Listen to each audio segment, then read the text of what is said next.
G'day everyone, Eric here. Just got back a few hours ago from seeing Transformers 1 at the cinema, our first animated Transformers film at the cinema since 1986. And this one's very important.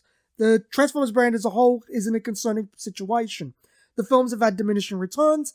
No one's entirely sure what's going on with the shows. Earthspark's either cancelled due to poor toy sales or it's continuing under a rebrand, no one knows. The toy lines for the kids have had continuous mold reuses. Generations, a toy line that is all toys from 20, 30, 40 years ago, with few exceptions that aren't really pushed or setting the world on fire. That's now the highest seller, and it's also reusing toys like no one's business, retooling, redecoing, and this lack of financial investment means that it's not doing good. You'd invest more if you're either pushing it or you thought the brand was doing well and it was worth investing more into. It's concerning. So what Transformers 1 needs to do is be Transformers 2007, Transformers Armada, Beast Wars, or the original Transformers for a new generation. It needs to bring them in, breathe life into the brand, and be that Transformers for a generation of children. Can it do it? Is it good? Let's talk about it. So, I will tell you off the bat, as I walked out of the cinema, I wanted more of it. I really enjoyed it. 2 hours did not feel like 2 hours. I can't wait for the sequel. And it is easily better than all of the live action films. Yes, even Bumblebee. Took me a while to think, is this better than Bumblebee? Yes, this is better than Bumblebee. Is it better than 1986? I don't know about that. That movie's very iconic. It holds a very special place in a lot of people's hearts. It's really hard to compare to that. But the live action films, most definitely. If you don't want any spoilers for the film, you really haven't got that many spoilers to go. There's just some slight plot points here and there. But you've seen most of it in the trailer. If the trailer looks good to you and you want Transformers to be healthy, go out and see it now. So there's going to be spoilers from here on in, because I'm not going to do a spoiler-free review, and I'm not going to script this. This is all off the cuff, as you might be able to tell. So the first thing that hit me is, this movie is visually beautiful. This has a genuinely beautiful color palette, and what I really enjoyed about how it looked is there's a lot of different palettes used for different scenes, different areas, but the characters were vibrant, but not in a way that looked cartoony. They're toyetic, but not like neon. I think the best way I can describe it is when Alita gets her transformation cog, look at her in particular. There's this metallic shine to her finish, the pink, and it's just so appealing. Optimus and Bumblebee have a very similar finish because Megatron can't. He's grey. Or should I say D16? You know who they are. There's so many scenes, even the surface with its unique look, with this very unique color palette. It just looks really nice. The entire film is visually interesting and engaging. Actually, the film as a whole is engaging. From the moment it starts to the moment it finishes, it keeps your attention. Loved it all the way through. It felt like a tight 2 hours. And it didn't feel like 2 hours. It was something I wanted more of immediately. I wasn't clock watching through this thing. Like Rise of the Beasts, I was clock watching a lot. It's like, gosh, how long does this movie have to go? I want to sit through it, but it's boring. This isn't boring. This is action-packed. It's emotional. It's engaging. It's got a lot of fun. It's very, very dark at times. Very, very harsh tone to the film. It can be very, very violent too. Just a note on the violence. The original film was seen as quite the violent movie at the time, especially a kids' movie. I've never found it to be impactful violence because despite Transformers dying, turning to grey, it's never gory. It's never raw, for lack of a better word. It's very much shoot dead. This, Transformers are being beheaded, eviscerated, ripped in half. It doesn't happen super often in the film, but it's enough that because the movie's so emotionally charged, it's a very emotional movie, it makes a lot of impact. And I feel that for as much as everyone, including me, was harping on about Badassatron in the trailers, Bumblebee was needed to lighten this film up a bit. Same with the early Ryan Pax, where he's a bit more jovial. This movie is heavy, because ultimately it's the story of a subjugated people who were lied to by someone they thought cared about them, liberating themselves, and how liberation can express itself in two different ways: the hopeful optimism or wrathful vengeance.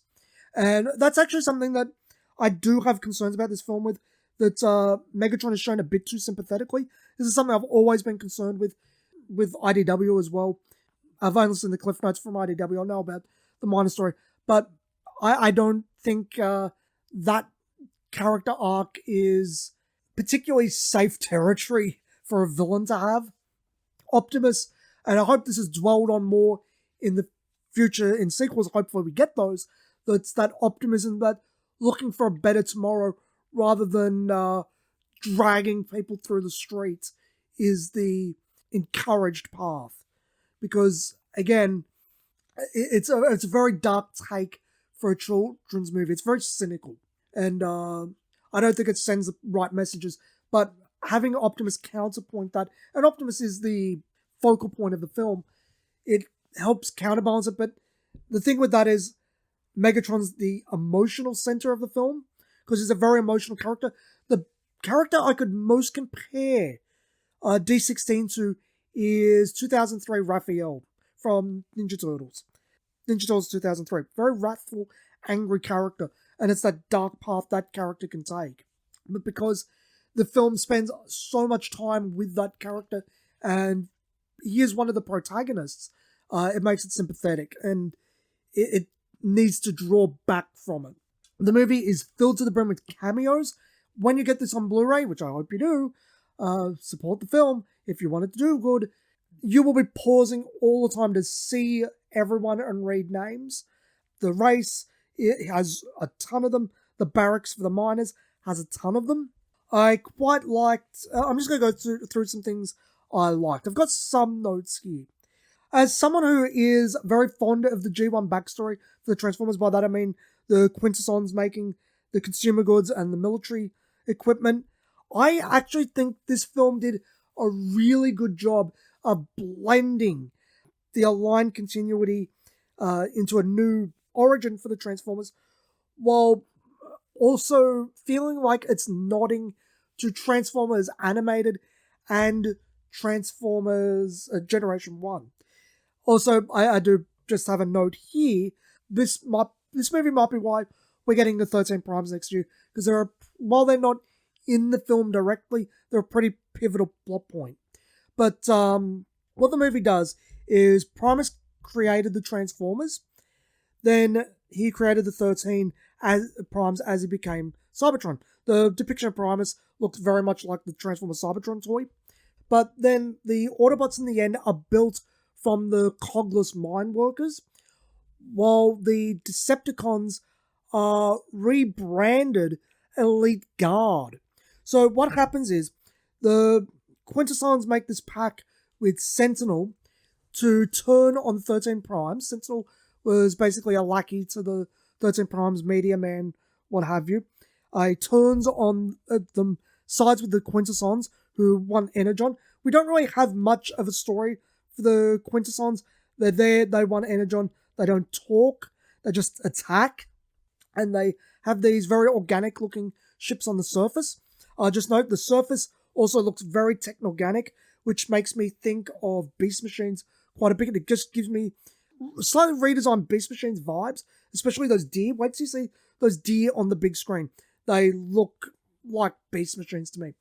But Sentinel turns on the 13 Primes, helps the Quintessons slay them, becomes Sentinel Prime, and starts harvesting transformation cogs at birth from Transformers to make them lesser than and throw them into the mines where they mine the energon that the Quintessons take from the surface. He goes on these supposed searches for the matrix of leadership expositions, but they're really to give the Quintessons all the energon. Now, what the elite guard led by Starscream know exactly what he did, and they're in hiding on the surface. This is where you have Soundwave, Shockwave, the Coneheads, the Seekers. I saw Slipstream there. Again, pause this movie, check out everyone. But taking the elite guard from animated and reworking them to become what became the Decepticons, because when they first interact with our main group, they've got them hostage. Starscream's on the throne as the leader, and D16 starts, this is after he's got his transformation cog, starts going mad, and again, very wrathful, very angry character, attacks Starscream. He goes for his throat. That's why Starscream sounds like Starscream in the modern continuity. That's their reason for it. And it's also why I would assume Starscream is always after Megatron, because he took his position as the leader of the Guard and what essentially became the Decepticons. Whereas again, the Autobots are made from the cogless mine workers. Now, where I think that ties into G1 quite nicely is the mine workers are factory workers in a way. Kind of analogous to consumer goods, where the elite guard are most definitely military equipment. And it still ties into that Quintesson backstory. It just blends everything so well. I was really, really impressed with that. And then we have Sentinel. I really, really liked Sentinel in this film. Sentinel Prime is a type of villain we've never seen before. At least I don't think so, because, again, I don't read the comics. It's just not my jam.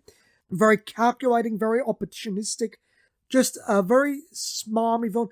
Early on, you get a vibe from that feels a lot like Captain Quark from Ratchet and Clank. I said to someone I was watching the movie with, this feels a bit like Ratchet and Clank, doesn't it? Because you get that vibe from him. But if I remember correctly, Captain Quark sounds a bit like animated Sentinel Prime anyway. So it all ties together. And this Sentinel Prime has the elements of Sentinel Prime's character from animated, but it's a very dark take on it. It's turned up to 11 and just all his character traits are pushed up. And it's not that ruthlessly aggressive Megatron we have. It's not the more tactical one from Beast Wars. It's just something different that's very manipulative and smarmy, and you want to see him dead. You do. It's a very detestable villain, Sentinel, and I like that. It feels like where animated probably would have went with Sentinel, and it's just well executed. It's an interpretation of animated in a dark take, and I just really like it. As I said, I really liked Starscream. I loved Brian Tyree Henry as Megatron. That worked way, way better than I expected. I think pulled it off well. I didn't know what to expect going in, because it's a very different take to what I'm used to for Megatron, because it's usually, when I think Megatron, I think either G1 animated, Beast Wars, so David K, that type of tone. This, it worked. It worked in a way that I really liked. I think the closest comparison most people are going to make is Idris Elba as Knuckles. I think this works way, way better. It's not distracting. Idris Elba as Knuckles is very distracting. But that I was very impressed with. As far as the rest of the cast goes, I think the weak link was Chris Hemsworth. I don't think the performance is particularly great as a general. It works, it's fine. But Scarlett Johansson and Brian Henry just did better. I don't know the name of Bumblebee's voice actor at the moment. Didn't write it down, but it's fine. On Bumblebee, though, the movie is very heavy, especially in the latter half of the film. And I think the levity of Bumblebee and the Badassatron joke, it hits a lot better in the film than it does trailers. But here's the thing about it. So the movie is very, very self-aware that Bumblebee can be very annoying, and the other characters are like, shut up. At one point, Bumblebee has his mouth sealed, and it's Shockwave's like, how annoying he is. And Starscream asks him, why did you think that would work? Because he removes the tape, the seal. But he's neither that levity. The movie is very, very aware that it can be annoying. But as the film goes on, that levity is very much needed to break the heaviness of the film's tone. It could be very overbearing if it wasn't there. Because ultimately the movie is very, very serious subject matter. On that serious subject matter, and as Megatron, as I say, Megatron's very wrathful, very angry, subpsychotic rages. You do really feel like the origins of Galvatron is there. You can feel that this is, if you're familiar with G1 and Web World, that episode, you can feel the start of that descent into madness that Galvatron has. You can see that possibly if they go more a G1 route where it involves Unicron, it becomes Galvatron, whatever, that contact with the deity, with a god, would be what further pushes this guy's mind to the brink and drives him insane. You can kind of feel it. One last note for this part is, one thing I actually really, really liked is how this movie uses words.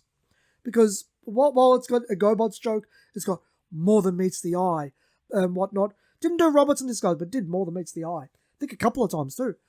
But Optimus, when we think of Optimus's name, we think of where it's always said to have its roots. The first and the greatest. Optimal and Prime. Where it actually comes from in this movie is his optimism. That view for that better future, as I said earlier. Megatron doesn't have that. He gets his name from Megatronus Prime, who becomes the Fallen usually. Megatron, big fan. Big fan. But the end scene after the credits, Megatron names the Decepticons. Okay, so if you remember the Bumblebee movie, John Cena's character, I forget his name at the moment, makes that comment of, why would you trust them? They're called Decepticons. Deception is literally in their name. Well, the reason it's in their name here is because they're never going to be deceived by a betrayer like Sentinel Prime ever again. And that is actually a really good reasoning. The Autobots have another reasoning for their name related to protecting Iacon and Cybertron from the Quintessons. It wasn't as memorable. It didn't stick with you in the same way. The Decepticons are a bit too close to being the main characters here, which really shouldn't be the case. And they're definitely more interesting. Which again, when you pair that with the characterization is, it is what it is. But hopefully that goes over kids' heads and becomes more text that because it's not subtext, it's text that they see when they grow up. There's a lot of other text here that I really don't want to delve into. I also thought it was interesting how the Matrix works. The Matrix chooses who it goes into, and if someone who's really, really bad touches it, like Sentinel, it dissipates and goes back to Primus. It just turns to dust. But when Orion drops into the core of Cybertron and talks to Primus, that's when he becomes Optimus Prime. He gives him the Matrix, and that turns him into Optimus. And actually, that was a really cool, at least to me, felt like a reference to Beast Wars. So D16 rips the core out of Sentinel. They're all given one of the cores of the original 13, the 13 Primes. D16 not getting Megatronus's core is a very interesting point that's never mentioned by the film. It's like, why didn't he get that? And then it turns out Sentinel grabbed it all those years ago, and he rips out his Sentinel's corpse after he rips Sentinel in half, quite literally, just like movie 1 Megatron did to Jazz. When he puts the core into himself, it's very much like when Beast Wars Megatron absorbed G1 Megatron's spark, put it inside him, and became Transmol 2 Megatron. Optimus does the same thing. He takes the Matrix, and the transformation is a lot like Transmetal 1 Megatron, Optimus Primal to Optimal Optimus. It just feels like that's the reference. Again, this movie is reference-laden, and that's actually part of the fun here. But, it's a heavy movie. It's a good movie. Oh, I didn't mention Arachnid, did I? Arachnid is actually very well used. She's basically Sentinel's aide slash bodyguard slash hitman slash informant. She takes a lot of roles. She works pretty well. Again, not a fan of Prime. It's actually a really well used part of the character. And even the Viacons, which are also in this film, work out really well as just shock troops. I like the movie from start to finish. I think as a movie, it's very well done. As something to dissect for analysis, it's got a lot of meat to it. Again, the Megatron stuff is a bit... The second movie will need to course correct and push Optimus harder as the more right approach of the two characters. But yeah, it's good.